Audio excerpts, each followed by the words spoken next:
All right. I feel like I pause at every video.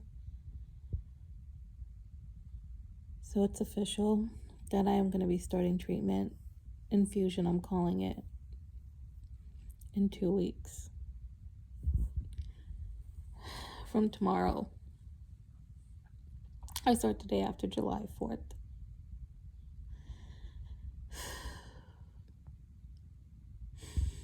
Nothing is preparing me like I'm being as positive as I could, but it's like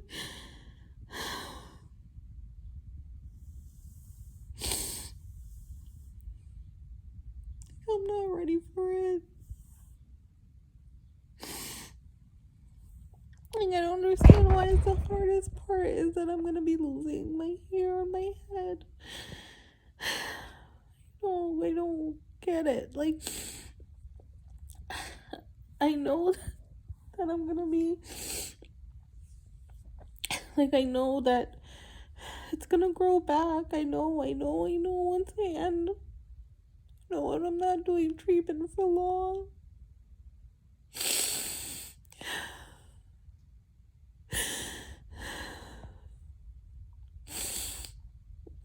But nothing prepares you to know that for the next. Doctor's office is calling. Hold on. Alright, I was interrupted because the fertility doctor called me.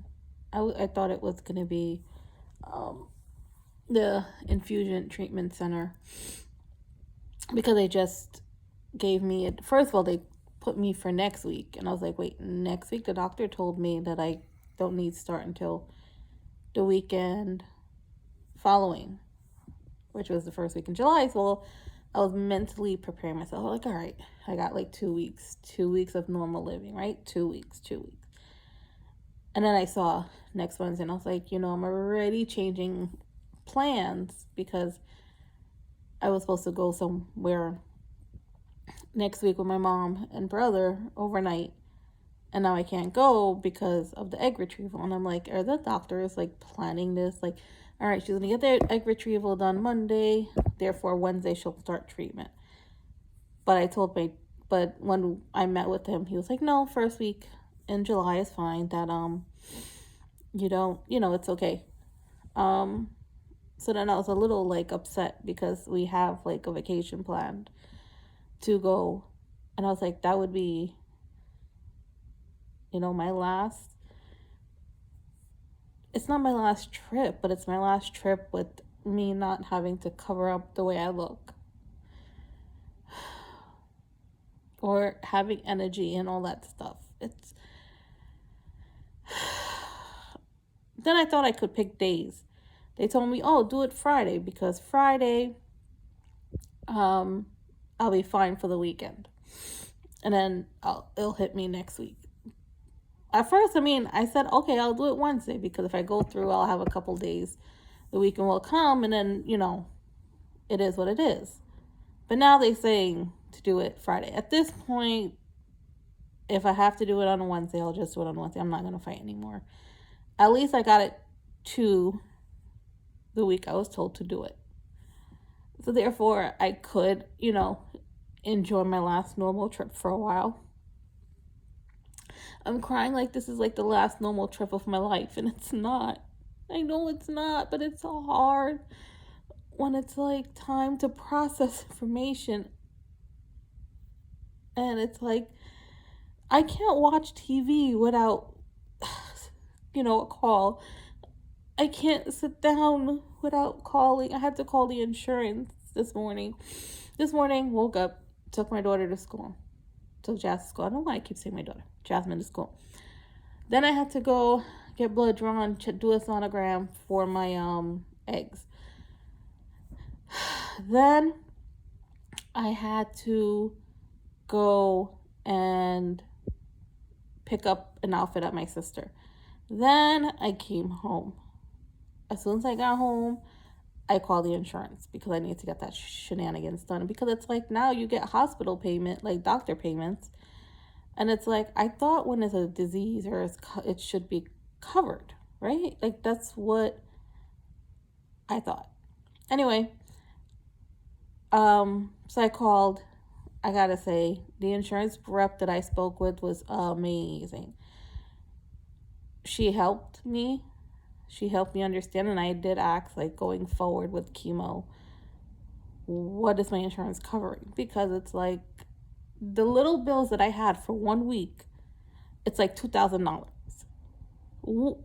I need to prepare myself for when I start chemo, right? Like, what are the bills going to be like? Like, how do I have, like, how to pay? Like, what do I cut back on? Because I have to. So, I spoke with them, and trust me, I'm going to tell you one thing. I think the insurance company well, at least the person I spoke to was more sincere than the labs and radiology and PET scan people and heart doctors and all that kind of stuff, because it's like, all right, you have like a co-payment, but here's your deductible, or here's your co-insurance. And you're like, you reach out to them, listen, I can't afford this.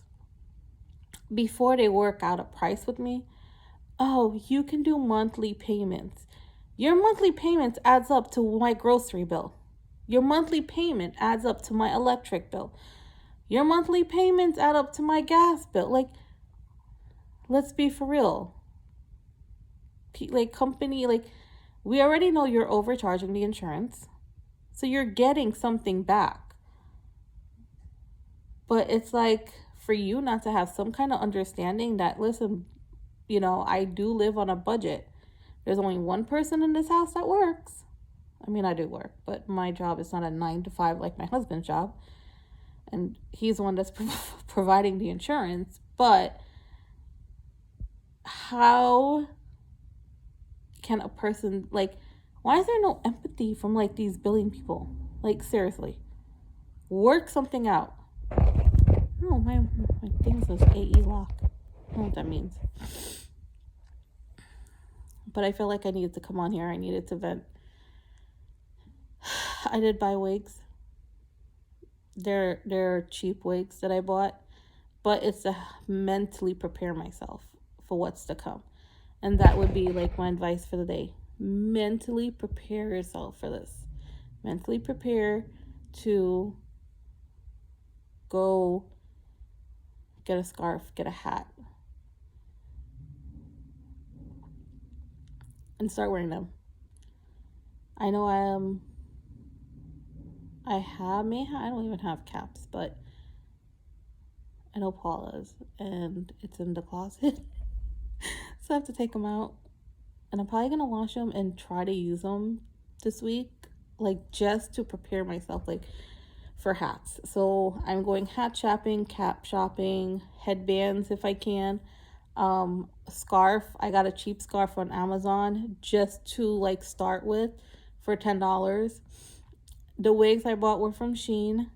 There were 3 wigs. They were like $13 to $16.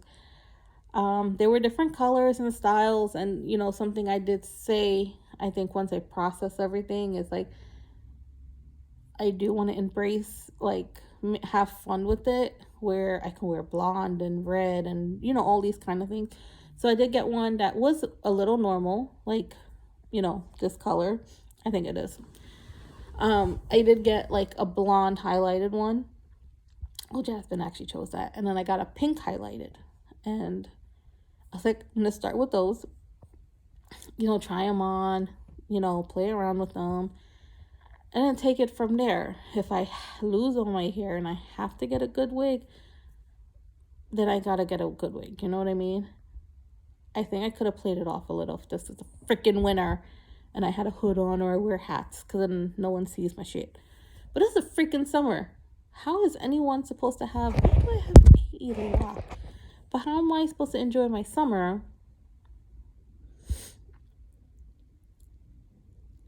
without showing off my hair? But at the same time, I start this, I end it. It will grow back. So, as much as I am, like, upset, sad, and I'm telling you, it's not preparing, not preparing. And I think Jasmine knows because last night she was rubbing my hand. We were trying to sleep because we slept in yesterday. And she goes, Mom, no matter what, you're going to always be pretty. I know she knows that I'm sad. I know she knows that I just want to be normal for her. No kid should have to go through seeing a parent like get sick. It's so wrong. But I'm just grateful. I'm so grateful to find it, to like catch this bullshit and like to fucking fight it off of me. So I'm just freaking grateful for that.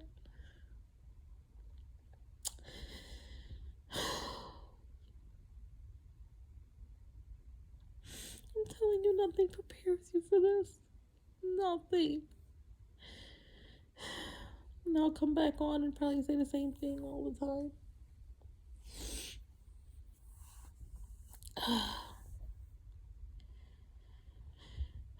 But as I say with every end of the video, we got this. I'm sure this time next year, with the little hair I'll have back on my head, I'll say, remember when I said that crying about losing my hair and look how lucky I am to still be here. Side note, will it get rid of my double chin? Like, you know, hook a sister up. I hate that I have so many side effects and weight loss is not one of them. But I guess the nauseated and not feeling hungry and shenanigans is going to be. But seriously, like hook assist, like, you know, double chin it like that. But we got this. Fuck cancer.